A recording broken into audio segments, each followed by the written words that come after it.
आपल्या बालाजी संस्थानातर्फे श्रावण मासानिमित्त सुरू झालेल्या संस्कृत कार्यक्रमाचा पहिला दिवस. ही कार्यक्रमाला आज दिनांक 10 ऑगस्ट ते 16 ऑगस्ट 2025 पर्यंत चालणार आहे. आणि या प्रवचनकार आहेत श्री हरिभक्त पारायण नाना महाराज भोजनजी यांना मी विनंती करतो की त्यांनी कृपया स्थान मिळवलं.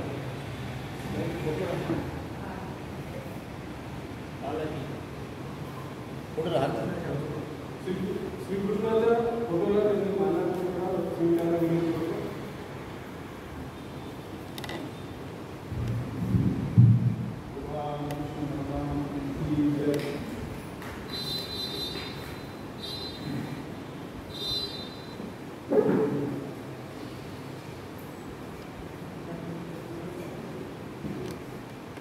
तसेच महाराजांनी आपले स्थान मिळवले त्यांना विनंती करतो.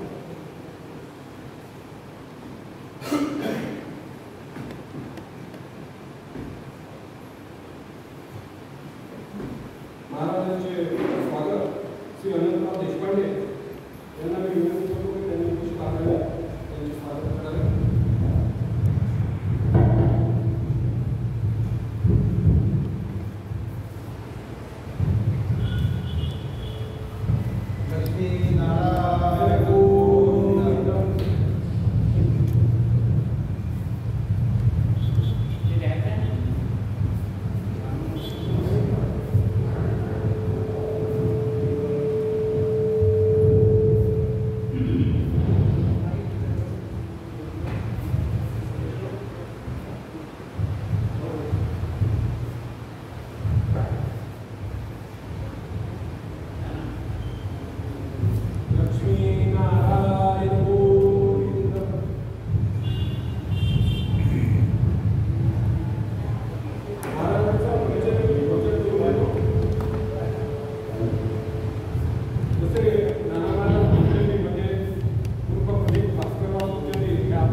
सर्वांचं या प्रवचनमालेमध्ये स्वागत.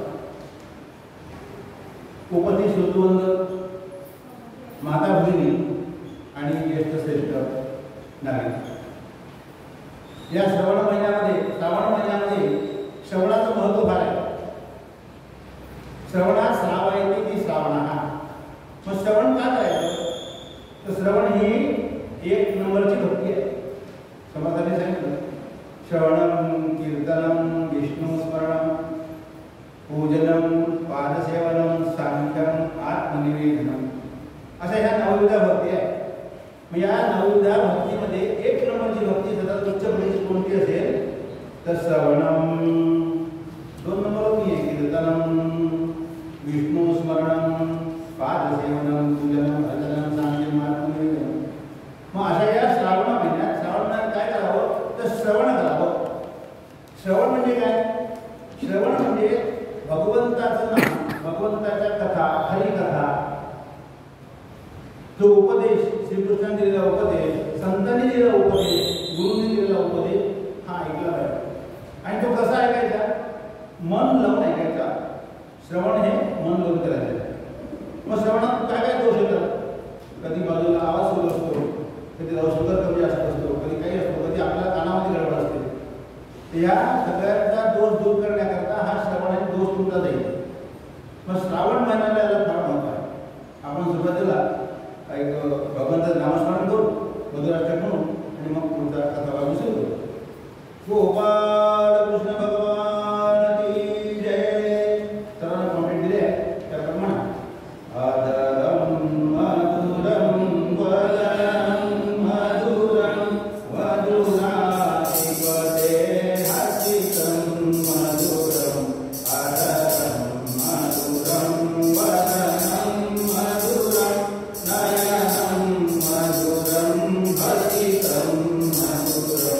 Hudayam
उपासनेच्या दृष्टीने सुद्धा फार महत्त्वाचं आहे.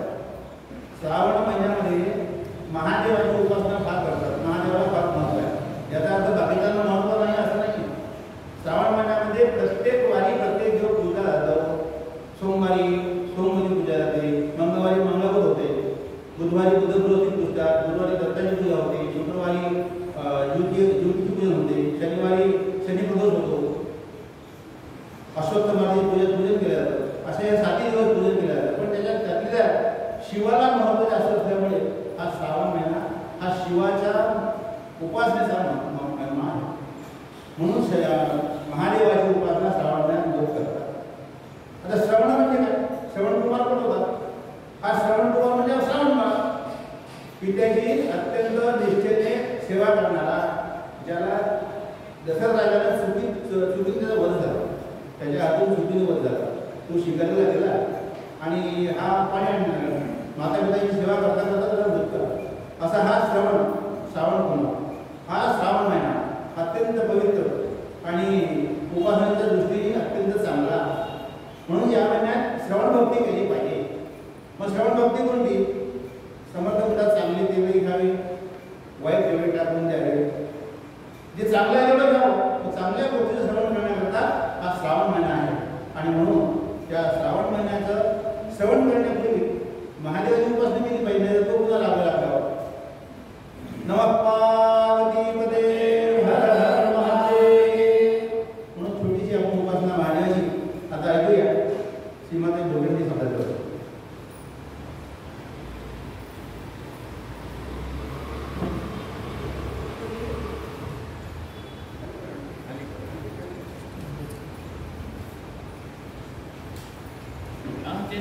एक खाली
श्रवणाचं महत्त्व सांगणारा, महादेवाच्या उपासनेचं महत्त्व सांगणारा हा श्रावण महिना आहे.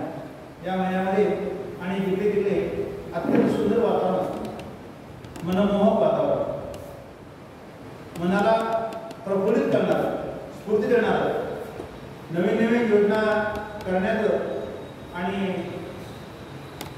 इन्स्पायरेशन देणारं आपल्याला म्हणतो, उद्युक्त होतो म्हणून करायला की उपासना केली पाहिजे असं हे वातावरण म्हणजे सात्विकतेचं वातावरण आहे. 7व्या भागामध्ये आम्हाला कविता होती, श्रावण मासी हर्ष मानसी हिरवळ दाटे चोळीकडे, क्षणात येते सरसर फिरली क्षणात फिरली गुंडपडे, वरती बघता इंद्रधनुचा गोप दुहेरी म्हणला असे, मंगल तोरण काय बांधले नभो मंडपी परिभास, झाला असा सूर्यास्त आहा हा सांत आहा तो वळे, तरू शिखरावर उंच घरावर पिवळे पिवळे पूर्ण वळे, बलाक माला त्या फुलमाला अवनीवरती बोलकडे, सुंदरपणी घेऊन हाती परोपकंठी शुद्धमती, सुंदर माला या फुलमाला पत्र फुले रम्य फुलती. इतकं सुंदर वातावरण असतं, भगवंताची पूजा असते, महादेवाची आराध होते, नववधू आपल्या मंगळागौरी साजऱ्या करतात, पत्र्या फुलतात, त्याच्यामध्ये सुद्धा निसर्गाचं संगोपन केलं पाहिजे. पत्र्या फुलताना सुद्धा आणि त्या वृक्षाची जास्ती तोड होणार नाही याची सुद्धा काळजी घेतली जाते. त्या पत्र्यांचं पूजन केलं जातं, म्हणजे पत्र्यांचं पूजन म्हणजे वृक्षांचं पूजन आहे. वृक्षवल्ली आम्हा सोयरी वनचरी तुकाराम मला म्हणतात. असा हा संदेश देणारा, महत्त्व सांगणारा आपल्याला आणि मार्गदर्शन करणारा हा श्रावण महिना. म्हणून या महिन्यात श्रावण महिन्यात आणि श्रवण केलं पाहिजे, श्रवण भक्ती केली पाहिजे, भगवंताची भक्ती केली पाहिजे. आणि अशा या पवित्र श्रावणामध्ये बालाजी मंदिराच्या आयोजकांनी आणि आपल्यासाठी हे सगळे मोठमोठे कार्यक्रम आयोजित केले, म्हणजे व्याख्यानमाला झाली, काही योगासनावर प्रवचन झाले, सुंदर सुंदर प्रवचन झाले. माझ्यापेक्षा फार मोठी उदाहरण हे प्रवचन तुम्ही तुमच्याकडे त्यांच्याकडे मी आम्हाला काय तुम्हाला सांगू, परंतु प्रयत्न करतो आहे. तर अशा हा सुंदर महिन्यामध्ये आणि हे आयोजन करण्याचं सुंदर असं म्हणजे विचार सुचणं हा देखील श्रावण महिन्याचे महत्त्व आहे. आणि आपण इतके भाग्यवान की आपल्याला ही प्रवचन मालिका आयोजित केली आहे त्या मंदिरामध्ये. पुष्कळ ठिकाणी काही प्रवचन मालिका नसतं, नुसतं दर्शन असते, दर्शनाच्या रांगा असतात, मग भोजन चालते, त्याला लोक काही फायदा नाही. पण आपल्याकडे छान सुंदर प्रत्येक कार्यक्रम व्यवस्थित आखून श्रावण महिन्यामध्ये भरगच्च कार्यक्रम असतात. श्रावण महिन्याभर नुकतीच व्याख्यानाला झाली, आता आम्ही हे कथेचं आयोजन केलेलं आहे. 15 तारखेला जन्मोत्सव आहे, 16 तारखेला गोपाळ काल आहे. आणि या भगवंताच्या भक्तीमध्ये आपल्याला रमून जायचं आहे, त्यात नाचलं पाहिजे, गायलं पाहिजे, भगवंताची स्तुती केली पाहिजे, फुगडी खेळली पाहिजे. संत असं म्हणतात, जो भजनी कीर्तनी नाचत नाही त्याला संसारामध्ये नाचला गोपाळ कृष्ण भगवान.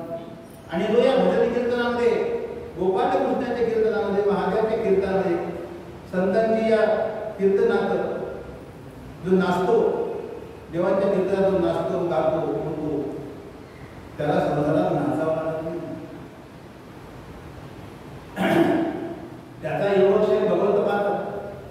म्हणून भगवंताची भक्ती केली पाहिजे असं सांगणारा हा श्रावण मास.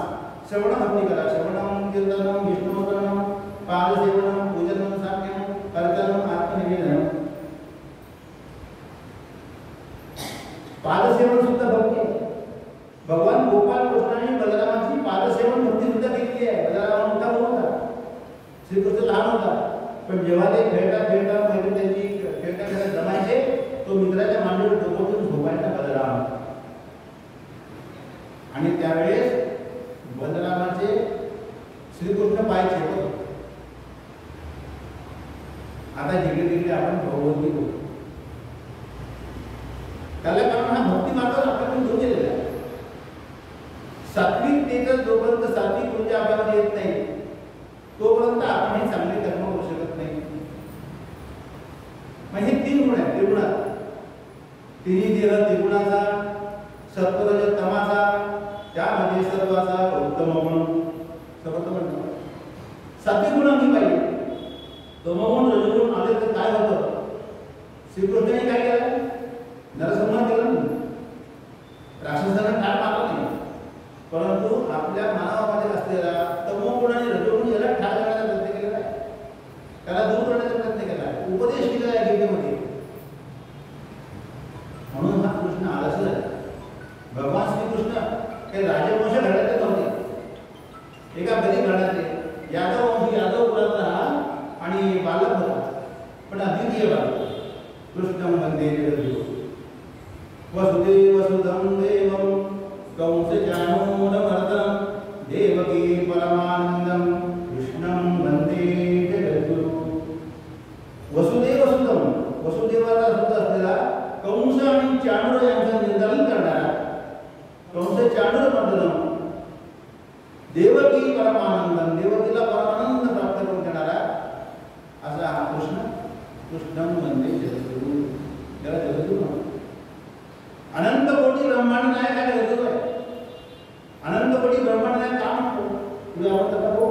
थोडक्यात सांगतो.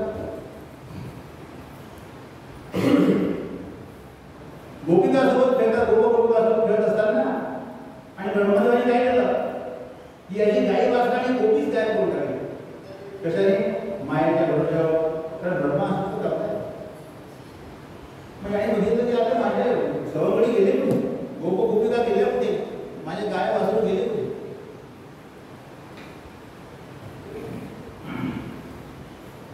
तर यांनी काय केलेलं लक्षात, ब्रह्माने ही माझी मुळी गेली आहे. त्यांनी स्वतः निर्गुणा सगळ्या घेऊन त्यांचे मित्र पुन्हा यांनी सृष्टी निर्माण केली. त्यांना सृष्टी करतो ब्रह्माचं वाटतं आहे की त्याचं गाई गोपिका सगळा गायब केलेला आहे. माझ्या मायाने याला वापरून घेतलेला आहे, माझ्याकडे ओढून घेतलेला आहे, त्याच्यावरून दूर केलेला आहे. आणि यांनी पुन्हा कसं काय निर्माण केलं? तेव्हा ब्रह्माने कल्पना आली, बाबा कृष्णामध्ये तू बरोबर आहे. म्हणून त्याला अनंत कोटी ब्रह्मांड नाही असं म्हणतात. गोपाल कृष्ण भगवान की जय. आता श्रीकृष्णाच्या कथा आपण पुन्हा चालू आणि चरित्राख्यान म्हणतात चरित्र कथा, तर थोडं चरित्र सांगण्याचा प्रयत्न करतो. श्रीकृष्णासारखा सर्वतोपरी अद्वितीय पुरुष हिंदुस्थानात काय पण कोणत्या देशाला आलो झालेला नाही. अलौकिक पराक्रम, अप्रतिम बुद्धिमत्ता, असामान्य स्वातंत्र्य इत्यादी सद्गुणांनी श्रीकृष्णाची व्यक्ती सर्व ऐतिहासिक किंबहुना काल्पनिक व्यक्तींच्या शिरस्थानी अधिष्ठित झालेली आहे. अत्यंत उच्च कोटीचा आणि भगवंत आहे. श्रीकृष्ण जसा राजकारणामध्ये आघाडी होता तसा परमार्थातही होता. बुद्ध, ख्रिस्त, मोहम्मद इत्यादी धर्मसंस्थापकात त्याची गणना करण्यास प्रत्यवाय नाही. श्रीकृष्णाच्या ठिकाणी काय काय होतं? निश्चय, सौजन्य, बुद्धिवाद या तिन्ही गोष्टी त्यांच्या ठिकाणी वसत होत्या. तात्पर्य हे की बल, सौंदर्य, बुद्धी, पराक्रम, साहस, नय, निश्चय, शांती, सौजन्य, ज्ञान, स्वार्थ परामुखता इत्यादी अनेक लोकोत्तर गुण भाग्यैश्वर्यासहित श्रीकृष्णाच्या ठिकाणी होते. बघा किती गुण श्रीकृष्ण. श्रीकृष्णात आम्ही भारतीय आर्य परमेश्वराचा पूर्ण अवतार मानतो. याला पूर्ण अवतार म्हणतात. पूर्ण अवतार, परमपुरुष, पुराण पुरुष म्हणतात. श्रीरामचंद्र पराक्रम व नीती. श्रीरामचंद्र भाऊ जे होते हे नीती आणि पराक्रम यांच्या उत्कर्षाने नरजवून होते, या संशय नाही.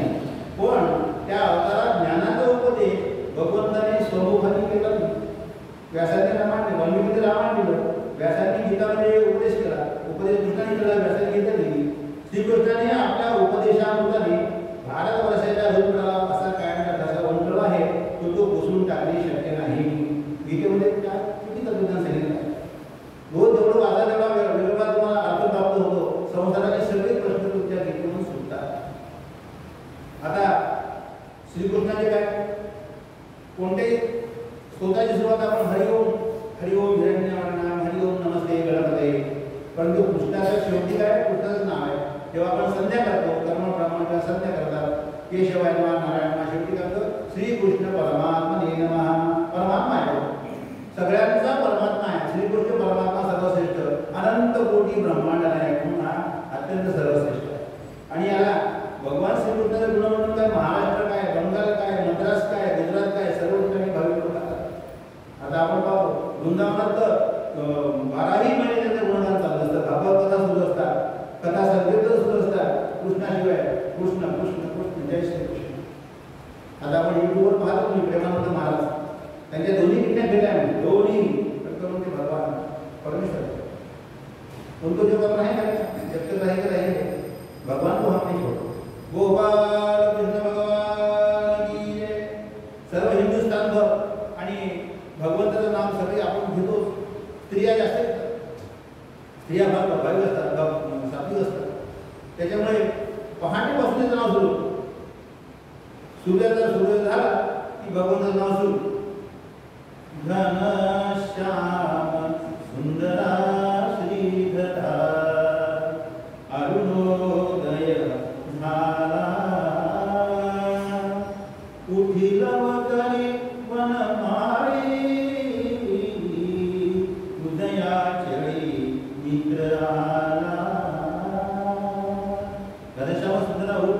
अरे सूर्योदय झालेला आहे, आपल्याला सूर्योदय पाहायला मिळत नाही. गोपाल कृष्ण भगवान. आम्ही आमचे गुरु महाराज म्हणतात तुम्हाला साधना करायची आहे, मग मला तुम्ही सांगा की सूर्य तुम्ही केव्हा पाहिला. मग सूर्य पाहायला शिका म्हणजे सकाळी लवकर उठा आणि उठल्या उठल्या भगवंताचं नाव पुढे म्हटलंय आनंद कन्ना प्रभात धारी उठी सरली राती काळी धार शिरपात्र देऊनी धेनु भंगरती लक्षिताती वासुदे हरी धेनु स्तन पानाला उठी लवकरी वनमाळी उदया चळे मित्र आला घनश्याम सुंदरा श्रीधरा. घनश्याम सुंदरा श्रीधरा काय भगवानचं नाव आहे. किती किती नाव लोक हाका पाडतात. किती नाव नुसत्या नावाने श्लोक तयार झाले. श्रीरामा पुरुषोत्तमा नरहरे नारायणा केशवा गोविंदा गरुडध्वजा गुणनिधे दामोदरा केशवा श्रीकृष्णा कमलापते यदुपते सीतापते श्रीपते वैकुंठाधिपते चराचरसुते लक्ष्मीपते पाहि मां गोपाल कृष्ण भगवान. 18 नाव आहे. श्रीरामा पुरुषोत्तमा नरहरे नारायणा केशवा गोविंदा गरुडध्वजा गुणनिधे दामोदरा केशवा 18 नाव. इतका हा भगवंत आपल्या भक्ताचा प्रिय आहे. भगवंत आहे कसा त्या भगवंताचं वर्णन करताना आमचे दासक मला म्हणतात मोठे मग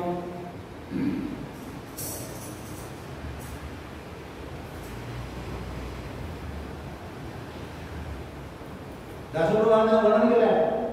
मोठे निर्गुण ते अमंगळ निधी खोडाळ तोंडाळही कापट्यावरी अंगिकार नगणी मानापमानासही भक्ता पाहुन आपल्या खचितजे वेडे तिसे हो तसे ऐशा अद्भुत बालका गणुगणे वर्णोतरी मी कसे गोपाल कृष्ण भगवान. मोठे निर्गुण ते निर्गुण आहे. निर्गुण अमंगळ कोडाळ तोंडाळही थोड्या करतो. थोड्या करून आपल्या लीला करून आपल्याला भक्तीला लावतो. आपल्याला रजा आणि तोंडून आपण नाहीसा करतो. कापट्यावरी अंगिकारी गणी मानापमाना श्री त्याला मानापमान नाही. गरीबोनी गरीब आहे. सुदामाचा मित्र आहे. ते पेंड्या धोंड्या शेल्या मेल्या गोप्या गोपिका सगळ्या गोपिकाची धूळ आपण पुकारला गोपीचं न म्हणतात काय त्यांची भक्तीचे भक्ता पाहुन आमुल्या खचित जे वेडे तिसे हो वेळा कसा होतो इतका हा श्रेष्ठ आणि आपल्याला पावणारा आपला सखा आहे. ऐशा अद्भुत बालका गणुमणे वर्णू तरी मी कसे असं याचं वर्णन. आणि असा हा या गोपाळकृष्णाचं चरित्र आपण पाहतोय. यत्र जणू याला म्हणणं आहे यत्र योगेश्वर कृष्ण तत्र पार्थो धनुर्धरा तत्र श्रीवियो भूती ध्रुवा नीतिर्मती मम. हे सगळं वर्णन हरिवंश या कथेमध्ये ग्रंथामध्ये आहे. यत्र योगेश्वर कृष्ण यत्र पार्थो धनुर्धरा जिकडे ज्या ठिकाणी योगेश्वर भगवान श्रीकृष्ण आहे तिथे धनुर्धर पार्थ म्हणजे अर्जुन आहे.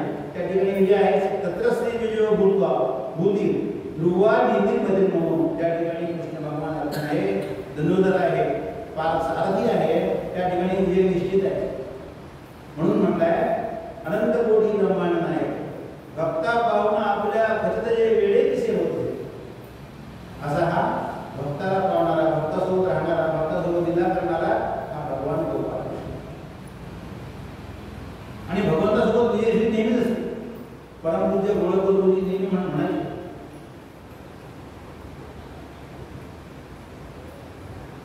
विजय निश्चित है. ते सांगायचे परमपूज्य गोळगुरुजी वाक्य विजय निश्चित है क्योंकि सत्य के साथ भगवान क्योंकि सत्य के साथ भगवान और भगवान के साथ विजय इसलिए होती है. तो फिर उठो हृदय काष्ठ जगता काष्ठ चालू गोपाल कृष्ण भगवान म्हणजे यत्र योगेश्वर कृष्ण पुत्र पार्वती विजय निश्चित है। क्यों? क्योंकि सत्य के साथ भगवान है और भगवान के साथ विजयश्री होती है। मग आपल्याला विजयश्री भगवान घ्यायचा असेल तर भगवंताला सत्वगुणाने आवड पाहिजे। सत्वगुण रजोगुणी प्रकृती नात्मनो गुणः हे प्रकृतीचे गुण आहे। मग सत्व गुण वाढला की आपल्याला काय करावं वाटते? भक्ती करावीशी वाटते, देवाची पूजा करावीशी वाटते, नमस्कार करावा असं वाटतं, लोकांनी चांगलं बोलावं वाटतं। आणि रजोगुण वाढला की काय होते? हाव वाढते, द्रव्य संपत्ती गोळा करावीशी वाटते। आणि तमोगुण वाढला की अहंकार वाढतो।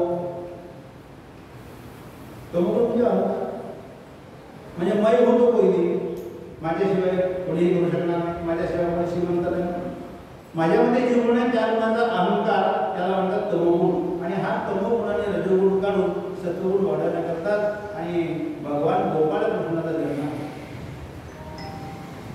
म्हणून त्यांनी ज्या लीला केल्या त्या याच्यात खेळोवेळी तो खेळला, सगळ्यांसोबत गोपाळकाला केला, गोपिकासोबत गेला, धेनू चालल्या, शिदोरी खाल्ली, हंडी मळकी फोडली आणि आपल्या मित्रांना दूध खवळलं। ते सगळं कशा करतात? त्यांनी त्या लीला केल्या आणि त्यांना सांगितलं की तुम्ही अहंकार सोडा, तमोगुण रजोगुण सोडा, सत्वगुण विकारा। म्हणून तुकाराम महाराज काय म्हणतात? चरित्र ते ऐकावे केले देवे गोकुळी। ग्रंथामध्ये चरित्र लिहिलं आहे म्हणून चरित्र कोणतं ऐकलं पाहिजे? चरित्र ते ऐकावे केले देवे गोकुळी म्हणजे भगवंतांनी ज्या गोकुळामध्ये लीला केल्या आहे ते तुम्ही चरित्र ऐका म्हणजे श्रवण भक्ती तुमची वळून तुझ्या मनात एक परिणाम होईल। तर श्रीकृष्ण जसा व्यवहारामध्ये व्यवहारात अग्रणी होता ते असा समान योग जमल्याने श्रीकृष्णाचे चरित्र व श्रीकृष्णाचा उपदेश आपल्यासमोर मांडला। आता सकाळी उठल्यापासून भगवंताची आणि प्रार्थना सुरू झाली। श्रीकृष्णाच्या चरित्राचा उपदेशात महाभारताचे सिंहासन मिळाल्याने अप्रतिम शोभा आहे। आता तीव्रही यात अतिशयोक्ती नाही, तथापि महाभारत व हरिवंश या दोन ग्रंथांच्या एकीकरणाने आपल्या समग्र श्रीकृष्ण चरित्र समजणे शक्य आहे। या दोन अलौकिक ग्रंथांनी श्रीकृष्णाने दिव्य चरित्र गायले असल्यामुळे मनोवज्र समुत्तीर्णे सूत्रसेवास्तिमे गती या कालिदासाच्या उक्तीप्रमाणे हे दुष्कर काम अल्पमतीसही शक्य झालेले आहे। आता श्रीकृष्णाचे चरित्र कशामुळे असं झालं?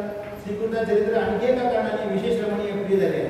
श्रीकृष्णाचे चरित्र मानवी कक्षेतील असून प्रत्येक मनुष्यास संसारात त्याचे उदाहरण घेण्यासाठी उपयुक्तता त्यात दिसून येते। श्रीकृष्णाचे शत्रू प्रत्यक्ष असुर नसून नेहमी संसारात दिसणारी आसुरी स्वभावाची माणसे हीच त्याच्या शत्रुस्थानी होती। म्हणजे तुमच्यामध्ये जो तमोगुण आहे तो त्याचा शत्रू होता, अहंकार तो त्याचा। श्रीरामचंद्राप्रमाणे त्या प्रत्यक्ष राक्षसांची लढाई नव्हती। प्रभुरामचंद्राने राक्षसाला मारला, रावणाचा वध केला। आता प्रभुरामचंद्राला रावणाचा वध करायचं म्हणजे काय कठीण गोष्ट होती बाबा। एवढा तो धनुर्धर इतका विष्णूचा अवतार तो दोनदा संपूर्ण असतो, परंतु त्यांनी आपले जे चरित्र केलं ते आदर्श आपल्यासमोर ठेवून सगळ्या नीती नियमांचं पालन करून आदर्श ठेवला। त्याने काय निर्माण केलं? त्याच्या चरित्रातून काय झालं? बंधुभाव आला, भक्तिप्रेम आलं, मातृभाव, मातृप्रेम, भातृप्रेम, पितृप्रेम, देव हो, आचार्य देव हो, पितृदेव हो, मातृदेव हो असा आदर्श निर्माण केला। नाहीतर रावणाला संपर्क करायला वेळ लागला असता काय? परंतु ती भगवंताची योजना होती। इक्ष्वाकू वंशातला मानवरूपी व्यक्ती जो आहे हाच रावणाला आणि ठार करणार होता, कारण रावणाला वाटत होते। रावणाला सांगितले की मला अमर करा, अमर होणं शक्य नाही, जातसे जो मृत्यू जो आला त्याला येणारच आहे, पुन्हा जन्म मृत्यू होते, परंतु तुला मरण कसं असं अमर होणार नाही, अमर होणार नाही। मग काय मला मानवावरून मरण द्या, मानव काही असं एका मिनिटात रोड टाकतो, मानवाला काही करू शकणार नाही म्हणजे ठीक आहे। इक्ष्वाकू वंशामध्ये विष्णूने आणि मानवरूपात अंश घेऊन सर्वांना त्यांचा जन्म झाला आणि रामाला ठाकला. मग त्याच्यामध्ये सगळी ती गाथा आली, आधारभूती आली, मातृप्रेम आलं, मातृप्रेम आलं, बंधुप्रेम आलं, पत्नीप्रेम आलं, एक वचनी, एक बाणी, एक पत्नीचं आलं. अशा प्रकारच्या व्यवहारातील परमार्थ कठीण प्रश्नांचा उलगडा श्रीकृष्णाच्या चरित्रापासून उपदेशापासून होतो. या कारणाने श्रीकृष्णाचे चरित्र विशेष मनोवेधक व मननीय आहे. आणि अवतारी पुरुषांची मानवी कृत्ये मननीय असतात. अशा दृष्टीने श्रीकृष्णाचे चरित्र विशेष मानवी कोणीतले आहे.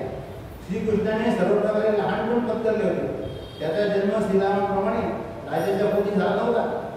तो राजपुत्र नव्हता, राजवंशीय नव्हता, ज्येष्ठ पुत्रही नव्हता. गोपाळकृष्ण हा काही मोठ्या घराण्यामध्ये जन्माला आलेला नाही किंवा ज्येष्ठ पुत्रही नाही, राजपुत्रही नाही, राजवंशीही नाही. तर तो किंबहुना त्याचे बालपण ऐश्वर्यातही गेले नव्हते, तर अगदी सामान्य पद्धतीच्या लोकात गेले. त्यामुळे श्रीकृष्णाच्या चरित्रात मानवीपणा अधिकच आला आहे. श्रीकृष्णाचे चरित्र अनेक दृष्टीने अत्यंत मनोहर व उपयुक्त आहे. हे व्यवहारास शहाणपण आणि शिकवणारे, मुमुक्षुस मोक्ष देणारे, विपन्नास धैर्य देणारे, निरुत्साहात उत्साह उत्पन्न करणारे, संशयिकास निश्चयाच्या पायरीवर नेऊन पोहोचवणारे, सामान्यजनास प्रेम उत्पन्न करणारे, श्रीमंतास उन्मत्तापासून वाचवणारे, गरिबास आधार देणारे, दुष्टास भय उत्पन्न करणारे व सृष्टास नीतिपथ दाखवणारे, अशा सर्व बाजूंनी उपयुक्त मनोहर असे श्रीकृष्णाचे चरित्र आहे. म्हणून श्रीकृष्णाचे चरित्र काय आहे सांगायचा प्रपंच एवढा होता की व्यवहारात शहाणपण शिकवणार. म्हणजे व्यवहार कसा केला पाहिजे. गजानन महाराज म्हणतात अगदी छोट्या एका वाक्यात सांगितलं, सुमार्गे मिळे धन, उत्तम विचारे मिळे ज्ञान. सुमार्गे मिळे धन, सुमार्गाने मिळेल धन, वाईट मार्गाने मिळालेलं हे धन नाही की असू शक्य असतं. पण आपल्याला पैसा प्रिय असतो, त्यामुळे आपण कोणत्याही प्रकारे धन घेण्याचा प्रयत्न करतो. पुष्कळ तुम्ही करता ठीक असते, आपल्या हातात सुद्धा घडतात, पण ते होऊ नये त्याच्याकरता श्रवण भक्ती करावी, भगवंताची भक्ती करावी.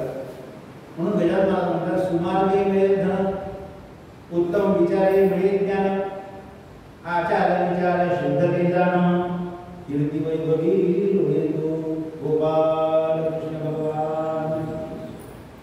आणि बरोबर माझ्या मते हाच मार्ग त्यांनी अवलंबल्यामुळे गजानन महाराज संस्थान आज उद्या झालेला आहे. म्हणजे प्रसिद्धीच पावलेलं आहे. त्याचे मॅनेजमेंट गुरु म्हणतात त्यांना, ते पाठवते. कसं सुमार्गे मिळेल धन, उत्तम विचारे मिळेल ज्ञान, आचार विचार शुद्ध ते जाणं, कीर्ती वैभवी लोहितो. आणि हे आपण आपल्या जीवनात जरी आचरलं तरी आपल्याला कीर्ती मिळते. उगाच लोक झाला तर शिवाय नाही. म्हणून ह्या बनून या भगवंताच्या कथा. तर हे कसं आहे व्यवहारात शहाणपण शिकवणार. व्यवहार कसा असावा, चांगला असावा, स्वच्छ असावा. त्याच्यामध्ये एखाद्या दुकानदाराने 100 नोट जास्ती दिली म्हणून ती ठेवून घ्यायची नाही. आपण आपल्या हिशोब करून बघायला सांगायचं बाबा 100 रुपये माझ्याकडे जास्त आलेले आहे ते परत कर. हा व्यवहारात शहाणपण शिकवणार असा व्यवहार. सुव्यवहार असावा, कुव्यवहार नसतो. मुमुक्षुस मोक्ष देणार, विपन्नास धैर्य देणार. जो फसला त्याला भगवान धैर्य देतात. ती काळजी करू नको, गुरु नकोच तुझे पाठीशी आहे. यत्र योगेश्वर कृष्ण तत्र मार्गदंत.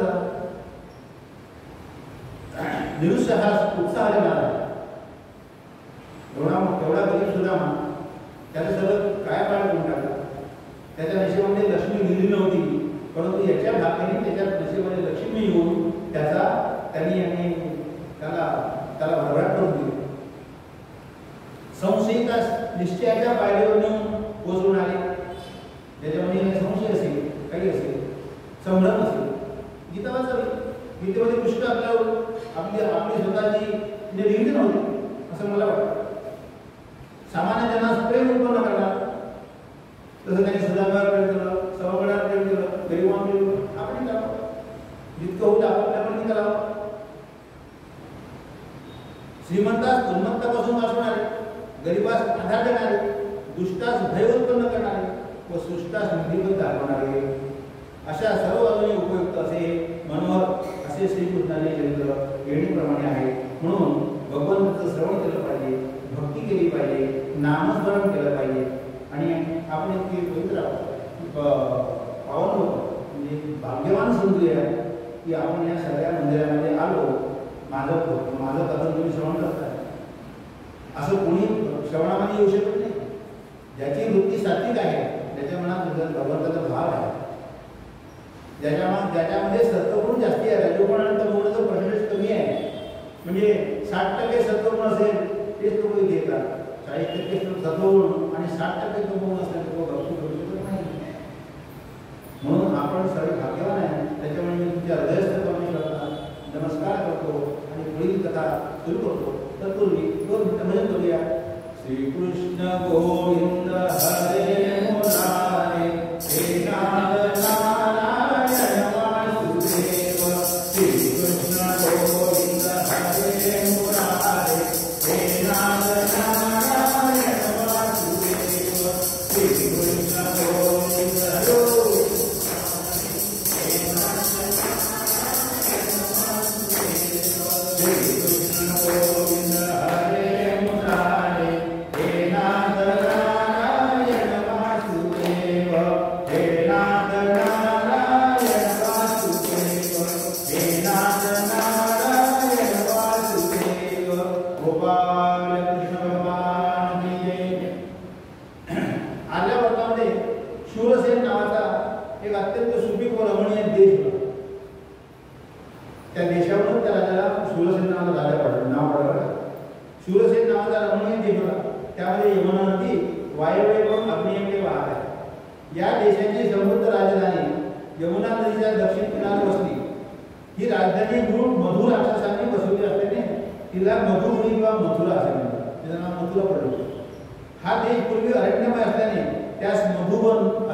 राज्य होती, त्यात मगधाचे राष्ट्र सर्वात बलाढ्य होते.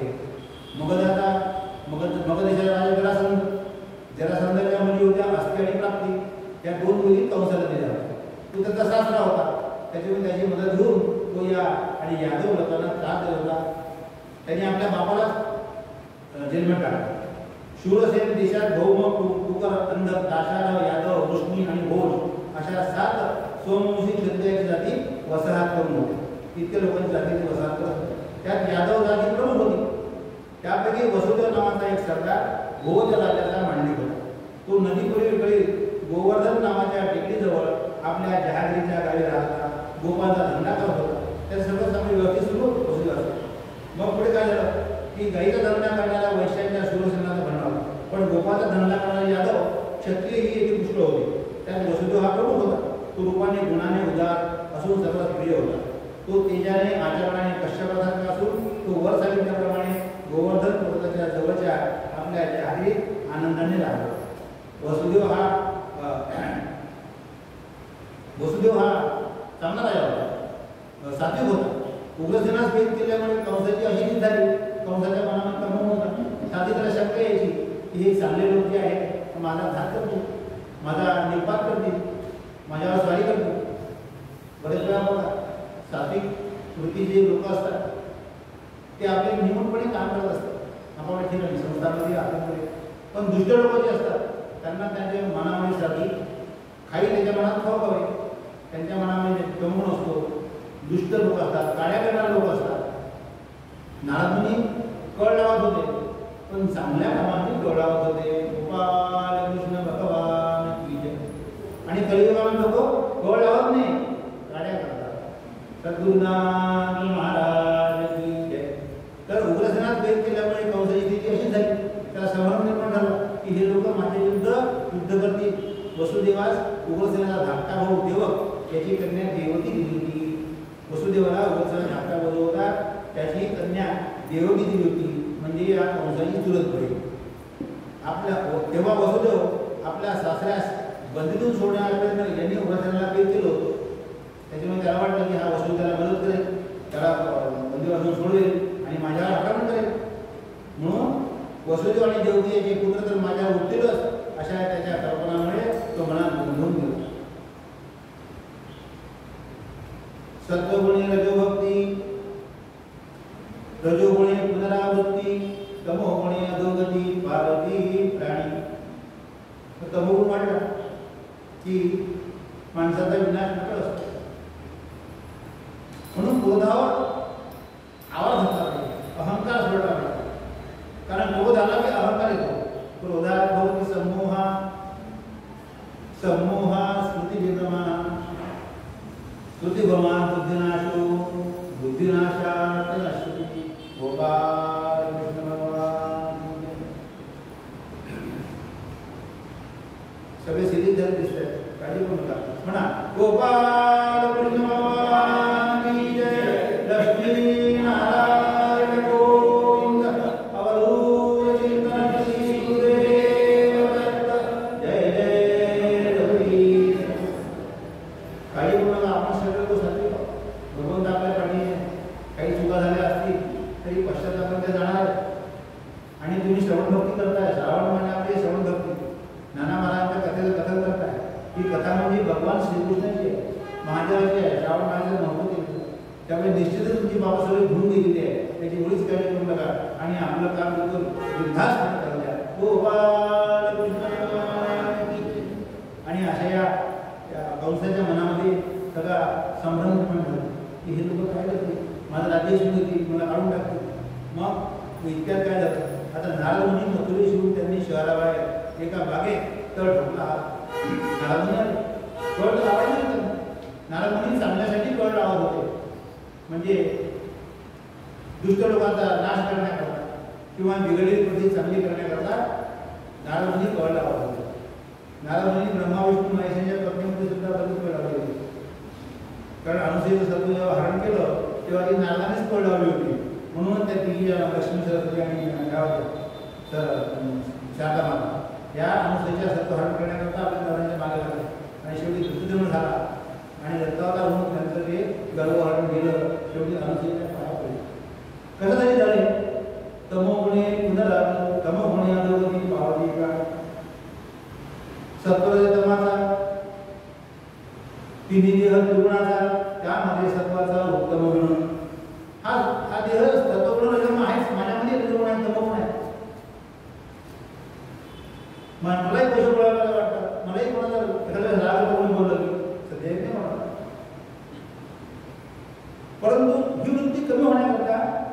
भगवंताच्या चरणी मी लीन झालो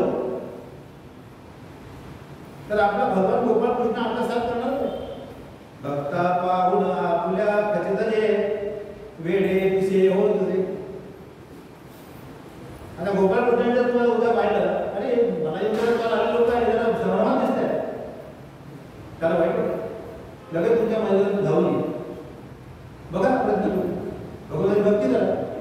श्रीकृष्ण गोविंद हरे मुरारे हे नाथ नारायण वासुदेव प्रद्युम्न दामोदर विश्वनाथ मुकुंद विष्णुवे भगवन् नमस्ते गोपाळ कृष्ण भगवान. आणि असा हा प्रभू नाश करण्याकरता इतक्यात नारद मुनी मथुरेस आले. त्यांनी शहरावर एका बागेत तळ ठेवला आणि तिथे कंसाला बोलावले. म्हणजे कंसाला बोलवलं. नारद मुनी म्हणजे काय पुरुष कळलाय होते. त्यांचं भ्रमण म्हणजे पृथ्वी आकाश पाताळ सगळीकडे होतं. ना हम कसा योगी नाम योगी मद्भक्त्या यत्र गायन्ते तत्प्रतिष्ठामि नारद. नारद भ्रमण करत असता नारद गेले विष्णूच्या भेटीला. विष्णूच्या भेटीला नारद गेले. त्यांना काही विष्णू भेटे ना. लक्ष्मीकडे गेले म्हणजे कुठे गेले महाराज भेटलेच नाही. ब्रह्माकडे गेले, शंकराकडे गेले, तिन्ही माता सगळीकडे फिरले, कुठेच सापडले. शेवटी फिरत फिरत फिरत फिरत फिरत आले ते आले यवतमाळच्या सावरकर नगर बालाजी मंदिरामध्ये आले. गोपाल कृष्ण भगवान देवर्षी नारद भगवान तिथे आले. तिथे कथा सुरू होती श्रावणातली, कीर्तन सुरू होते आणि त्या ठिकाणी भक्ती बसतो. नारद नारदाला कधी विष्णू भगवान दिसले गेल्यावर पाय पडले. म्हणजे नारदा तुम्ही ते कसा भगवान पाहून कशा मी तुम्हाला कुठे कुठे पाहून आलो. पाताळ गेलो, गोडबाग गेलो, सगळबाग गेलो, घरी गेलो, दारी गेलो, कुठे तुम्ही सापडले. आणि नारदा मी भगवंत जिथे गायन करतात त्या ठिकाणी राहतो. ना अहम कसा मी वैकुंठो योगिनाम हृदयो. मी वैकुंठात राहत नाही नारदा, मी योग्यांच्या हृदयात राहत नाही. योगिनाम हृदयो मग कुठे राहतात. मद्भक्त्या यत्र गायन्ते तत्प्रतिष्ठामि नारद गोपाळ कृष्ण भगवान. म्हणून आपण त्या बाळाला आलो पाहिजे, कारण केली पाहिजे, आरती अटेंड केली पाहिजे, भगवंताचं नाव घेतलं पाहिजे, काका आरतीचे सामील झालं पाहिजे. ह्या सगळ्या गोष्टी जेव्हा जेव्हा जसं जसं जमेल तसं तसं त्या त्यावेळी आपला सहभाग घेतला की आपला रजोगुण आणि तमोगुण कमी होण्यास मदत होते. सत्ववृत्ती बळकावते, भगवंताची भक्ती करायची वाटते आणि जीवनाचं कल्याण झाल्याशिवाय राहणार नाही. गोपाल कृष्ण भगवान की जय. आणि नारदाने बोलला, त्यांनी बोला त्याला, त्यांनी देवसभेत कंसाचं म्हणून काय काय मागणी केली. त्या ठिकाणी त्यांनी सांगितलं की कंस अति उन्मत्त प्रदेश होऊन शहीद आहे. त्याने बापासही कैद केले आहे. त्याला जरासंधाचा आधार मिळाला नाही, तो मागून गेलेला आहे. तो बहुतेक अजय झालेला आहे, उन्मत्त झालेला आहे. याचा निपात करण्याकरता विष्णूनेच अवतार घेतला पाहिजे वगैरे वगैरे बोलणी देवांच्या सभेत होऊन वसुदेव देवकीच्या पोटी भगवान विष्णू अवतार घेणार आहे असं नारदांनी नारदाच्या बगीचामध्ये बोलवून कळ लावली. देवर्षी नारद महाराज की जय. आणि त्याला सांगितलं की तो जो विष्णूचा अवतार देवकीच्या पोटी वसुदेव देवकीच्या पोटी येईल तो तुला ठार मारणार आहे. आता हे भाषण ऐकून कंस बद्दल हसला. कंस म्हणाला मला ठार मारणारा म्हणजे या पृथ्वीमध्ये जन्माला आलेला नाही आणि नारदा महर्षी आपण काय सांगताय ते शक्यच नाही आहे. ते म्हणजे मी तर सावध करतोय, माझं कळणारं काम झालंय. म्हणाले मोठ्याने म्हणाले सावधान कंसा, सात्विक वाढव. पण कंस कसा, कंस नावामध्ये तमगुण आहे. देवकीचा 8 पुत्र तुला मारील, त्याच्या अगोदर जन्मल्याबरोबर मीच त्याला ठार करतो. देवकीचे सर्व पुत्र मारून टाकतो. म्हणजे 8वा कोणता 9वा कोणता हा संशय राहणार नाही. कदाचित 8वा म्हणून देव मला बदलून पाहत असतील, कारण सुरुवातीला बोलतो 8वाला, शेवटी बोलतो 8वाला. त्यामुळे तू देव मला फसवून पाहत असतील तर देवकीचे सर्वच पोरं मी मारून टाकतो आणि मीच देवात फसवतो असे कंसाने म्हणते. असे म्हणून कंस मोठ्याने हसला. कंसाने अट्टास केला. तो कंसाचा भयंकर विचार नारदास फार आवडला. त्याचे फळ लावण्याचे कार्य उत्तम सिद्धीस गेले. इतके नव्हे तर अनन्य कंसाची 100 वर्षांनी भरायची ती 10-12 वर्षातच अशा अनन्वित पापांनी भरतील असे वाटून त्यांनी कंसाची तारीफ केली. म्हणजे फळ कशी लागली 100 वर्षांनी याचं नष्ट होण्यापेक्षा हा असा तमोगुणी व्यक्ती लवकरच नष्ट झाला पाहिजे म्हणून भगवंतांनी फळ लावली. तू देवाहून बसत आहेस अशी पाठ करून नारदाने त्यांचा प्रशंसा केली. इकडे काय झालं याच्या माग होते. इकडे कंसाने वसुदेव देवकीस गोवर्धनाहून बोलावून आणून मथुरे त्यांच्या वाड्यात नजर कैद केले. वसुदेव देवकीला जेल सुरू झाला. वाड्याच्या बाहेर त्यांनी जाऊ नये अशी सक्त ताकीद देऊन वाड्यावर चौक्या बसवल्या व आपल्यातर्फे हेर महिला हेर पुरुष हेर सगळे त्या देवकीच्या अंतर्गत ठेवून तिच्यावर सक्त पहारा केला आणि सांगितलं की जेव्हा देवकीला बाळ होईल तेव्हा मला ताबडतोब बोलून द्यायचा. त्याच्यामध्ये काही पुढे आणि हे व्हायला कमी जास्त व्हायला नव्हतं. प्रत्येकाने आपली ड्युटी व्यवस्थित केली पाहिजे. सगळे पहारा लावण्याकडे पण बंदोबस्त होता. आधीच कंसदुष्ट त्यात राज्याचा पूर्ण मालक आणि त्या संशयाच्या पिशेच्याने दाखवले. त्यामध्ये संशय निर्माण झाला कारण अहंकार झाला. क्रोधात समोहा स्मृती विभ्रमा. जेव्हा आपल्याला अहंकार वाटतो क्रोध वाटतो तेव्हा स्मृती जागेवर राहत नाही.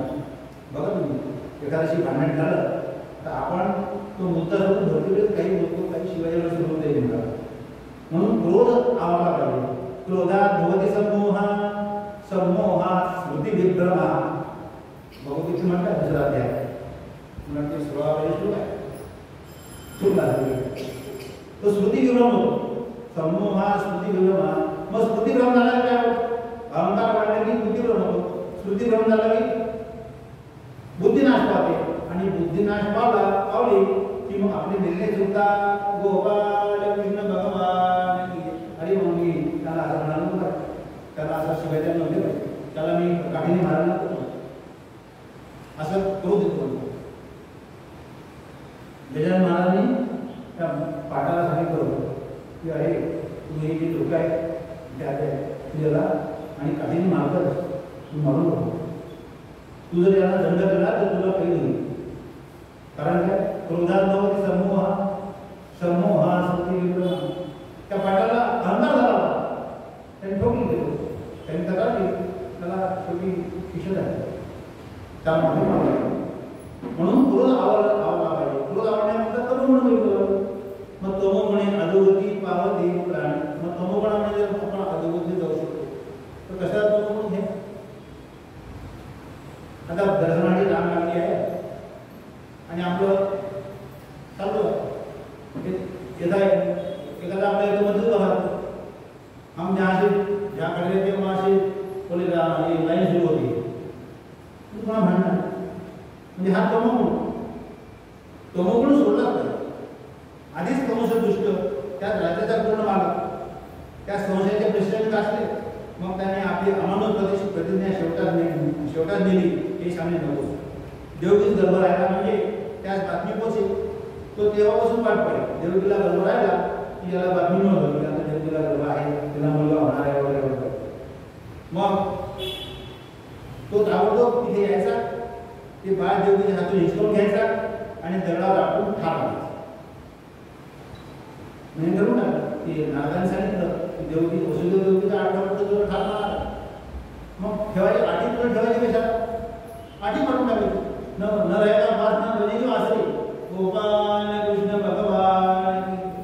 मग त्याने याप्रमाणे दुष्टपणाची कमाल करून देवगीचे 6 पुत्र मारले. प्रत्येक वेळी त्याला गरज द्यायचा त्या देवगीकडे जायचं. देवगीने गायबाय करायची प्रार्थना काही दादा अरे मारू नको अरे आता काही गुन्हा नाही तरी तू मला एकटा म्हणायला की मी ठार मारणार दगडावर आपटायचं त्याचा अंत करायचा. कारण त्याचा तो काय ठार होता आणि मी गिनती केली होती 1 2 3 4 5 6 7 8 1 2 3 4 5 करून मुलं की तू केला. त्यावेळी कोणता बालक मला घातक ठरेल हे सांगता येत नाही म्हणून सगळेच बालक ठार. मग देवकी जेव्हा 7व्या वेळी गर्भवती झाली परंतु भावी दुःखाच्या भीतीने काय झालं तिचा गर्भ गळून गेला. तिच्यावर प्रेशर तिला भीती वाटायला लागली धक्का पडायला लागला की हा आपला कंस भाऊ बसून सुद्धा आणि हे करतोय त्रास देतोय असे कृत्य करतोय अमान्य कृत्य करतोय तमोगुण वाढलेला आहे. मग ती गर्भवती होती परंतु दुःखाच्या भीतीने तिचं गर्भ होऊन गेलं. वसुदेवाची ज्येष्ठ स्त्री रोहिणी ती वसुदेवावर वाढत होती, तिला देखील गर्भ आला. कदाचित तिचेही पण कंसाच्या काळी सापडू नये म्हणून त्यांनी काय केलं की त्याला नंदाकडे नेऊन ठेवलं, गोकुळात नेऊन ठेवलं. तिथून एक 7-8 दूर लांब होतं. गवळीपाड्याच्या पाठी नंद पाटलाकडे त्यांनी नेऊन पोहोचलं. त्यानंतर काही काळाने 8व्यांदा देवकी गर्भात राहिली आणि त्याची खबर कंसाला पोहोचली. तेव्हा तो तिच्यावर डोळ्यात तेल घालून पाठ ठेवला. आता 8वा पुत्र त्याच्यावर पाठ ठेवते, तेव्हा याचा नाश करायचा म्हणजे करायचा आणि छिटकाकून देखील बाहेर काढणार नाही अशी त्यांनी सगळी व्यवस्था केली. त्यांनी वाड्यावरती कडेकोट बंदोबस्त केला, पण तारत्या मार्गपेक्षा बरोबर नाही. मारण्यावाल्याच्या तारण्यावाला बरोबर देव त्याला कोण मारू असं आहे. म्हणून भगवंत आपला पाणी असला की आपल्याला कोण मारू शकत नाही, आपला हरण पुढे करू शकत नाही. मग तारका मार्गपेक्षा बलवान आहे. हजारो आपत्तीतून मनुष्य बचाव केल्याचे शेकडो उदाहरणे आहे. देवकीच्या पोटी यावेळी प्रत्यक्ष श्री विष्णूचा अवतार जन्म येणार होता. तो कंसाच्या हाती कसा लागला? बरेच वेळा अपघातामध्ये थोड्या अंतराने आणि तो त्या व्यक्तीचा जीव वाचतो. मग आपण काय म्हणतो, जीव तरी त्याला कोण मारेल? काळ यायचा होता, वेळ यायची होती, काळ आला पण वेळ यायची. मग अशा भगवंत सोबत असतो, काही ना काही पुण्य गाठीची असल्याशिवाय आणि ह्या गोष्टी घडत नाही. म्हणून भगवंताचं नामस्मरण सात्विक गुणाचं. भगवंताचं नामस्मरण म्हणजे काय देवाजवळ नाम दाबून बसत नाही. ओम प्राणायाम स्वाहा प्राणायाम स्वाहा किंवा प्राणायाम योगा मोठमोठे वेग पडत राहते. भगवंताची भक्ती ही कर्मकालाने म्हणतो. कर्मयोगी भाव.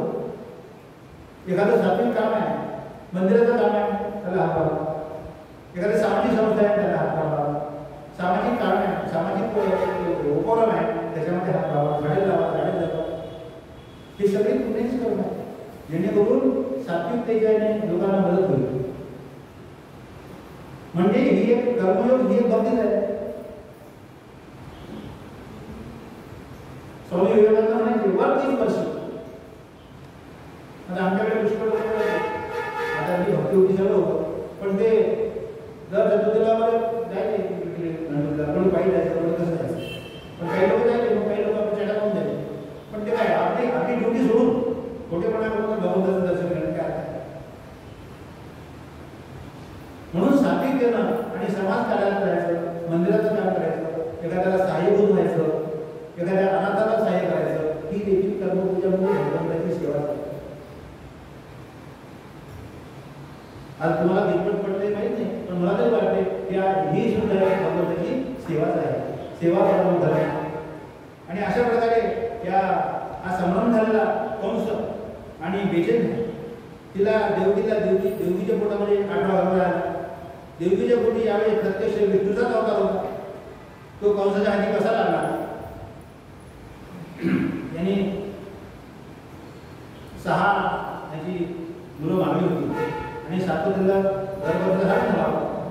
आता 8वा अवतार म्हणून यांनी काय केलं, सगळीकडे कडकोट बंदोबस्त लावला.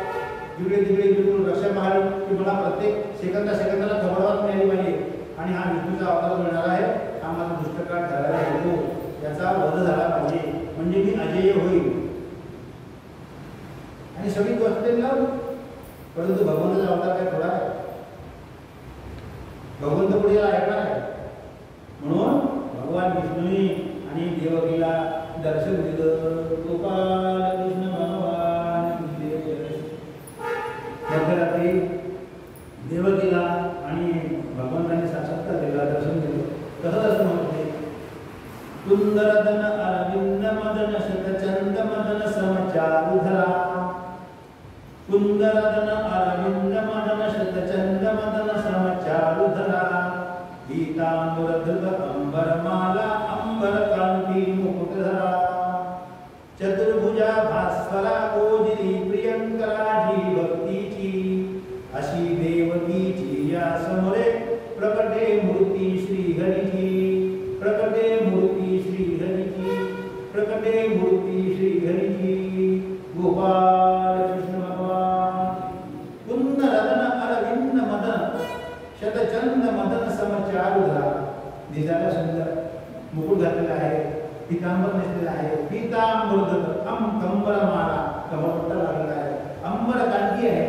अंबरकांती मुकुटधरा चतुर्भुजा भास्वरा गोचार हाताची चतुर्भुजा भास्वरा गोजिरी प्रियंकराची भक्तीची अशी देवतेची या समोरे प्रकटे मूर्ती सिद्ध भगवान विष्णूला दर्शन दिलं आणि देवते मी तुझ्या मोठी जन्माला येणार आहे, लक्षात ठेवून मला पूर्ण पाहून घे, नीट न्याहाळून घे.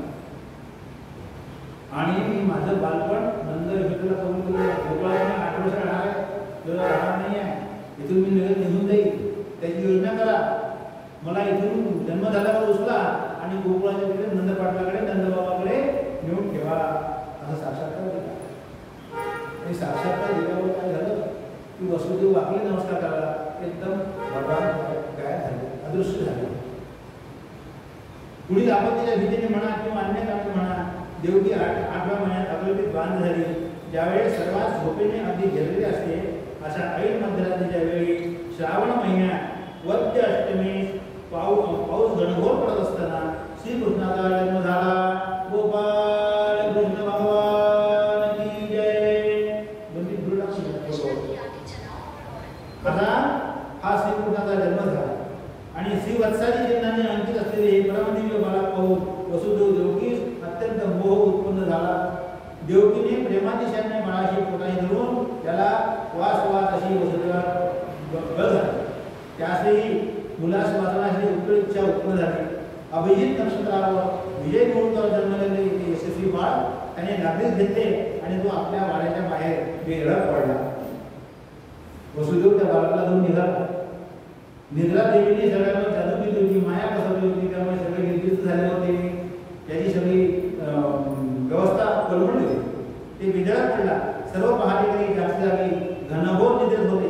पावसाच्या आवाजात दरवाजे उघडण्याचा आवाज ऐकूच आला नाही, इतका पाऊस चालू होता, जोरदार पाऊस होता, यमुना नदी भरून वाहत होती, आवाजात कडकड आवाज सुरू होता, विजांचा कडकडाट आणि पावसाचा आवाज, त्यामुळे या लोकांना काही ऐकवलं नाही. वास्तविक निद्रा देवीने यांच्यावर ती माया केली होती की हे सगळेजण झोपून होते, यांना काही पडत आलं. वसुदेव शहराच्या रस्त्यातून यमुनेवर पोहोचला आणि बिंदीकर पाण्यात शिरला. यमुनेचे पाणी श्रीकृष्णाला पायाला लागताच उतरून कमी झाले, वाढले. आता श्रीकृष्णाच्या पायाला हे पाणी लागलं, आपण नेहमी ऐकतो का की श्रीकृष्णाच्या पायाला पाणी लागलं आणि पाणी उतरलं. याच्या मागे काय, याच्यामागे कथा अशी आहे, ह्या ज्या नद्या सगळ्या असतात हा सगळं तुम्हा आम्हा भक्तांचं पाप धुवून देतात. आणि जेव्हा पाप धुवून देतात आणि पापाचं ओझं त्यांच्या डोक्यावर होतं तेव्हा ते संतांच्या भगवंताच्या अवताराचं दर्शन घेऊन स्वतःचं पाप धुवून टाकतात. म्हणून त्या भगवंताच्या दर्शनाला येतात तेव्हा संधी मिळते. तेव्हा माझ्या माहितीप्रमाणे तुम्ही पहा, नरसोबाची वाडी आहे, कृष्णा नदी दुधडवरून वाहते आणि ती दक्षिण द्वार सोहळा संपन्न होतो. पण दक्षिण द्वार सोहळा जेव्हा संपन्न होतो तेव्हा ती इतकं मोठं पात्र येते, फुल भरून जातं आणि जेव्हा गुरु महाराजांच्या पायाला ते पाणी लागतं तेव्हा त्याची देवल उतरते. तर ती महाराजांचं दर्शन घेऊन ती मलिन झालेली जी नदी आहे ती पुन्हा आणि पवित्र होते, अशी आख्यायिका आहे. हा दक्षिण द्वार सोहळा पुष्कळ लोकांनी बघितला असेल, नसेल बघितलं पुन्हा एखादा बघा नरसोबावाडी. त्याप्रमाणे ही नदी जी आहे ही कृष्णाचं दर्शन घेऊन आणि पवित्र झाली. म्हणून ती सारखी दृढ होऊन पाहत होती की मी कृष्णाच्या पायाला केव्हा स्पर्श करते. तिला वसुदेवाला बुडवायचं आहे नव्हतं, तिला कृष्ण दर्शन हवं होतं. म्हणून ती नदी दृढ होऊन पाहू लागली आणि ती श्रीकृष्णाचा पाय लागताच ती उतरून कमी झाली. नंतर ती देवर राहिली. नदी उतरून वसुदेव नंदाच्या गोकुळात पोहोचला. तिथे नंदपत्नी यशोदा एकाएकी अकाली मृत्यू पाहत झाली असून तिला मुलगी झाली होती. तिच्याऐवजी श्रीकृष्णाला ठेवून वसुदेवाने काय केलं की नंदाची मुलगी घेतली, टोपली घेऊन आणि पुन्हा निघाला, पुन्हा परत निघाला. पुन्हा यमुने त्याला साथ दिली आहे आणि आल्या वाट्यात तो परतून पुन्हा वाड्यात पोहोचला. एवढ्या कृत्या 2-3 तास लागले असतील, पण तोपर्यंत सर्व गोष्टी जास्त झाली तशाच होत्या. कोणाला काही माहितीच नाही, सगळे निद्रेच्या अधीन. त्यामुळे सुरक्षा आणि निरोप देणं कंसाला काही होतच नव्हतं, पोहोचतात नाही निरोप. आणि जेव्हा सुरक्षित मुलगी तिथे आणली तेव्हा मग पहाटच्या सुमारास मंडळी जागे येऊ लागली. तेव्हा भीतीने वासुदेवाने कंसास आपण आपणास मुलगी झाल्याची बातमी कळवली. कंसाची बातमी ऐकून खडबडून उठला. 9व्या महिन्यापूर्वी देवकी माळंत झाली. त्याचे आश्चर्य त्याला वाटले. वसुदेवाच्या वाड्यात धावा आला. ही मुलगी आहे, तिला व्यर्थ मारू नको. देवकी म्हणाले, दादा अरे ही मुलगी आहे, तिला मारू नको. ही कोळी मुलगी आहे, तिचे केस बघ किती ओले आहे. असे देवकी कळकवून तिला विनत असतानाही तिने तिच्या हातून ती ओले केस असलेली मुलगी ओढून घेतली आणि मुलगी आहे तर मारण्यास काहीच हरकत नाही, ती मेलेलीच आहे असे म्हणून तिला पूर्वकर्माप्रमाणे शिवेवर आपटून तिला ठार केले. आणि ज्या क्षणी त्या मृतशरीरातून एक दिव्य स्त्री निघून आकाशात गेली, तिच्या डोक्यावर मुकुट असून तिचे केस सुटलेले होते. हा तिला मारायला गेला, आपल्याला गेला, त्याच्या हातून ती चढली आणि ती डोक्यावर मुकुट असलेली दिव्य स्त्री आणि आकाशात गेली. तिने आकाशवाणी केली. तिचं मुख चंद्रासारखं मोह होतं, तो वर्ण सोन्यासारखा पिवळा होता. तिने काळे वस्त्र परिधान केले होते, गळ्यात दिव्य माला धारण केली होती. अशी ती देवीच होती विंध्यवासिनी.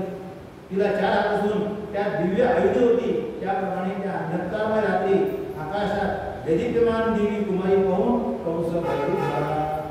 कंसाला देवी पाहून कंस भयभीत झाला. आता ही देवी आहे. ही देवी म्हणजे ती जी आकाशात घेऊन गेली आणि तिने आकाशवाणी केली की कंसा अरे तुझा काळ जो आहे हा मोकळा काळात आहे, तू कशाला काळजी करतो, तुझा मृत्यू येणारच आहे, तू काळजी करू नकोस आणि तू काही अशा भ्रमात राहू नको की मी अजय होईल. त्या विंध्यवासिनी तिला आकाशवाणी केली. ही विंध्यवासिनी म्हणजे ही हे आहे वाराणसीपासून हे मिर्झापूर 72 किलोमीटर मंदिर आहे. हे विंध्यवासिनीचं मंदिर आहे. हे विंध्याचल आहे. ते उत्तर प्रदेश मिर्झापूर जिल्ह्यात आहे. 51 शक्तीपीठापैकी एक आहे. आपण साधारणपणे 3.5 पीठ आपल्या सगळ्यांना माहिती आहे. 3.5 पीठ असे माहूर, तुळजापूर, कोल्हापूर आणि सप्तशृंगी आपल्या पीठ असं 3.5 पीठ आपल्याला माहिती आहे. परंतु भागवतामध्ये 51 पीठाचं वर्णन आलेलं आहे. जेव्हा सतीचं हे झालं, प्रथम सती दहन केलं, स्वतःला भस्मार्पण केलं आणि शंकराने हे केलं, तांडव नृत्य केलं, त्यावेळी जे तुकडे पडले ते 51 ठिकाणी ते पुढे हात, पुढे करंगळी, पुढे डोळे, पुढे पाय, पुढे त्रिनेत्र असं पडल्यामुळे त्या ठिकाणी शक्तीपीठ स्थापन झाली. अशी 51 पीठं स्थापन झालेली आहे आणि 51 पीठाचं वर्णन आपल्या भागवत ग्रंथामध्ये आलेलं आहे. आपल्याला माहिती फक्त 3.5 अशी ही विंध्यवासिनी मिर्झापूरजवळ आहे, वाराणसीजवळ आणि तिचं वर्णन झाले ऐगिरी नंदिनी नंदित मेघिनी विश्व विनोदिनी नंदिनुते गिरिविरमंते तिलोकिनी वासिनी विष्णुविलासिनी विष्णुदुते भगवती हे शीतकूट कुटुंबिनी भूरि कुटुंबिनी भूरि कृते जय जय हे महिषासुरमर्दिनी रम्यकपर्दिनी शैलसुते रम्यकपर्दिनी शैलसुते रम्यकपर्दिनी शैलसुते विंध्याचलवासिनी दुर्गा माता की जय, गोपाल कृष्ण भगवान की जय. अशी ही विंध्याचलवासिनी आणि त्याच्या हातून दिसून गेली. ती आकाशातून म्हणाली अरे कंसा मला तू शिवेवर आपटून ठार मारलेस, त्यासाठी जेव्हा तुझा शत्रू तुला भरभरा होईल त्यावेळी मी आपल्या तीक्ष्ण नखांनी तुझे शरीर फाडून तुझे खून रक्त केले. हे भयंकर शब्द ऐकून कंसात भीती, लज्जा व पश्चाताप त्यांनी घासले. आपल्या भयंकर कृत्यांनीच आपला नाश होईल असे त्याला वाटू लागले. लज्जेच्या भरात तो देवकीच्या पाया पडला आणि म्हणाला देवकी तुझे गर्भ विनाकारण मारले, माझा मृत्यू उत्पन्न झालाच आहे, मी हे केवळ मूर्खपणाने काम केले आहे. आणि रोहिणी यापूर्वीच नंद्याच्या घरी बाळा घेऊन तिला मुलगा झाला होता. तिकडे बलराम देखील जन्माला आले होते. ही बातमी वासुदेवास कळली. नंदाच्या घरी आपला दुसराही पुत्र आहे याची परिस्फुटता त्याने कोणापाशी केली नाही, कारण पुन्हा बलरामात देखील धोका होऊ नये म्हणून त्याने हे गोष्ट सांगितली नाही. किंबहुना नंदाच व यशोदे सुद्धा ती गोष्ट कळली नाही आणि यशोदेला तर ती त्या प्रसवमूर्छित असल्यामुळे तिला काही कळलंच नाही. हा मुलगा आला तेव्हा, आपली मुलगी झाली तेव्हा, नेमकी मुली काय मुली, कारण हे सगळं मायामध्ये सगळे गुंतले होते आणि प्रसवमूर्छित होते. प्रसूती वेदनामध्ये थकून गेलेली होती. आणि काय झालं, यशोदेच्या पुढे आपला मुलगा ठेवून वसुदेव तिला झालेली मुलगी घेऊन गेला. त्यावेळेस यशोदा प्रसवमूर्छित होती. थोड्या वेळाने त्या दिव्य बालकाचे कहा कहा कहा असे आनंददायक वचन ऐकून सर्व मंडळी जागी झाली आणि व त्या यशोदेच पूर्ण झाल्याचे करून अतिशय आनंद झाला. राजा असो की रंग असो, गरीब असो की कोणी असो, जेव्हा पुत्रजन्म होतो, पुत्र प्राप्ती होते तेव्हा त्याचा आनंद म्हणजे पडापोटीला पोचतो. तो सुखी होतो, त्याची त्या स्त्रीची कुल धन्य होते. केना करत आनंद आहे ते सगळं ऐकत आणि सर्व मंडळी जाती त्या यशोदेत पुत्र झाल्याचे कळून अतिशय आनंद झाला. राजा असो वा नको असो, पुत्रजन्माचा उत्सव सर्वांचाच अतिशय आनंददायी असतो. त्या नंदास आजपर्यंत अपत्य नव्हते, त्यामुळे त्या परमावलीचा हर्ष झाला होता.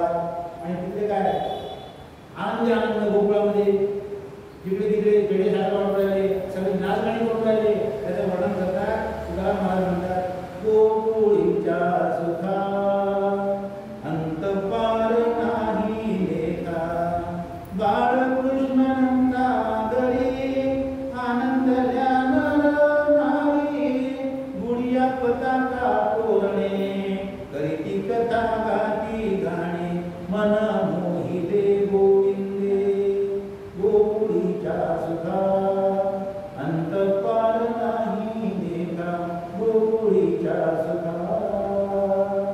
गोपाल कृष्ण गोकुळीच्या सुखा अंत पार नाही लेखा, इतका आनंद व्यक्त तुकाराम महाराज म्हणतात. चरित्र ते ऐकावे केले ते गोकुळी, चरित्र ऐकायला तर भगवान चरित्र आहे. आणि तुकाराम महाराज असे म्हटलेलं आहे, मृत्यूचे अमर इच्छितादी देवा, मृत्यूलोकी यावा जन्म आम्हाला स्वतः नको, आम्हाला मृत्यू जाऊ दे. कारण त्या ठिकाणी भगवान कृष्ण आहे, त्याच्या लीला आम्हाला पाहिजे आहे, त्याच्या लीला म्हणून आमचं चरित्र घडवायचं आहे. आम्हाला स्वतःचं प्रमुख साधायचं आहे आणि सातत्याच्या मार्गाने चालायचं आहे. त्याच्याकरता आम्हाला मृत्यूलोकी जन्म दे. स्वर्गामध्ये काम तुम्ही जितकं पुण्य आहे तिथं राहा, पुण्य संपलं की तुम्हाला ठरवून दिला गोपाल कृष्ण भगवान. म्हणून मृत्यूलोकी राहूनच तुम्ही कर्म करा, सत्कर्म करा, चांगले कर्म करा. तमोगुण टाळा, रजोगुण टाळा, सात्विक गुणाची वाढ होऊया. तुम्हाला आपोआप यश प्राप्त होईल, भगवंताची प्राप्ती होईल, समाधान लाभेल. आणि अशा प्रकारे जिकडे तिकडे आनंद झाला नंदाकडे आणि पाळणा हा नाकारला. अले हा नंदाकडे पाळणा, आपण थोडंसं पाळणा हा गोपाल कृष्ण भगवान की जय. म्हणा श्री कृष्ण गोविंद हरे मुरारे, हे नाथ नारायण वासुदेव. श्री कृष्ण गोविंद हरे मुरारे, हे नाथ नारायण वासुदेव. श्री कृष्ण गोविंद हरे मुरारे, हे नाथ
के आनंद भयो जय कन्हैया लाल की कृष्ण के आनंद भयो जय कन्हैया लाल की जय कन्हैया लाल की अति घोड़ा लाल की जय कन्हैया लाल की नंद के आनंद भयो जय कन्हैया लाल की अति घोड़ा लाल की जय कन्हैया लाल की गोकुळामध्ये जिकडे तिकडे आनंद झाला नंद यशोदा आणि अत्यंत खूप आनंदी झाले आणि सगळे महोत्सव सुरू झाला जिकडे तिकडे गोड जेवण सुरू झालं लाडू पेढे वाटले गेले आणि अत्यंत आनंद झाला दोघांना खूप आनंद झाला पुत्रप्राप्तीचा आणि अशा प्रकारे भगवान आणि गोकुळात वाढतायत आता त्यांच्या लीला त्या बाकीच्या आपण उद्या पाहू आज थांबूया आरती होईल आणि नंतर माझ्या विराम देतो उद्या बाकीचा पाहू गोपाल कृष्ण भगवान की जय आरती घ्या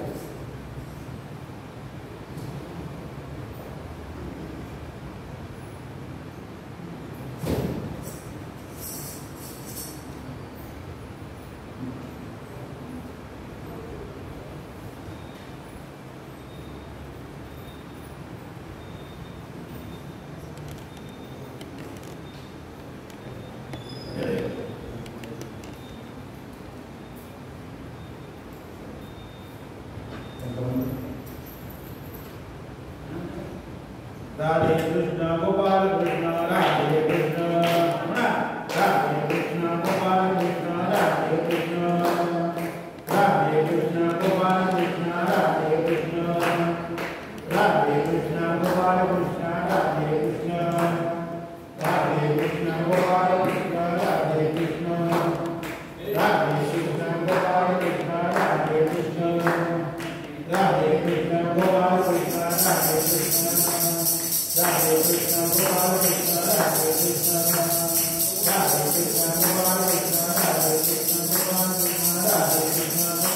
Radhe Krishna Gopal Krishna Radhe Krishna Radhe Krishna Gopal Krishna Radhe Krishna Gopal Krishna Radhe Krishna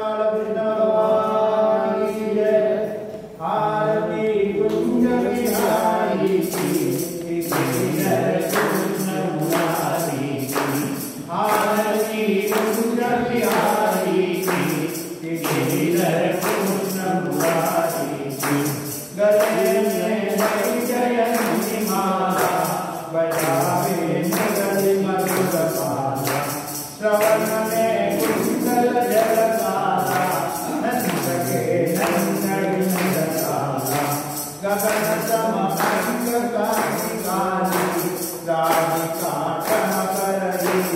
Radhe Krishna Gopal Krishna Radhe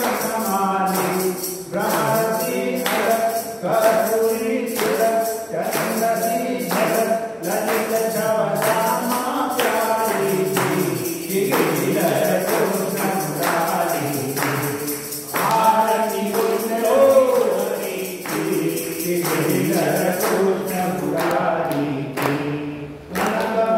Krishna Gopal Krishna Gopal Krishna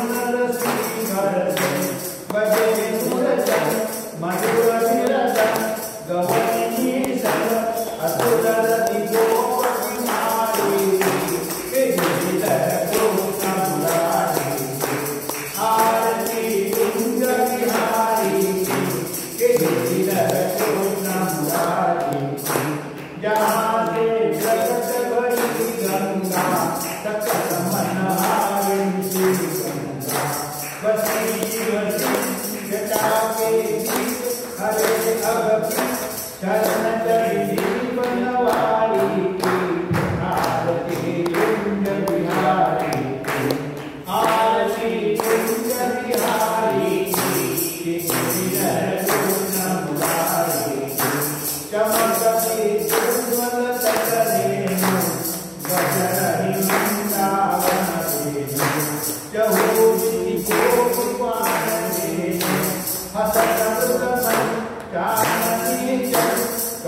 Aarati Kunj Bihari ki Hare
काही चुकलं असेल की माझ्या वाणीचा दोष आहे, जे चांगलं आहे ते भगवंताने दिलेलं आहे.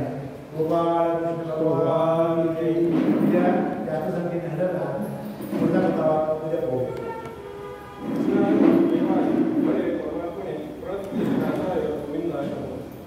आजपासून सुरू झालेल्या कृष्ण चरित्र आख्यानमालेच्या या पहिल्या दिवशी श्री हरिभक्त नारायण महाराज यांनी आपल्या सर्व पाणीतून आपल्याला श्री भगवान श्रीकृष्णाचे चरित्र सांगितलं आहे. त्याबद्दल मी बालाजी देवस्थानाचे त्याचे मनस्थ आभार मानतो. तसेच आपण भक्ती श्रवण करण्यासाठी आज इथे आले त्याबद्दल देवस्थानाचे तर्फे मी आपली आभार व्यक्त करतो. आणि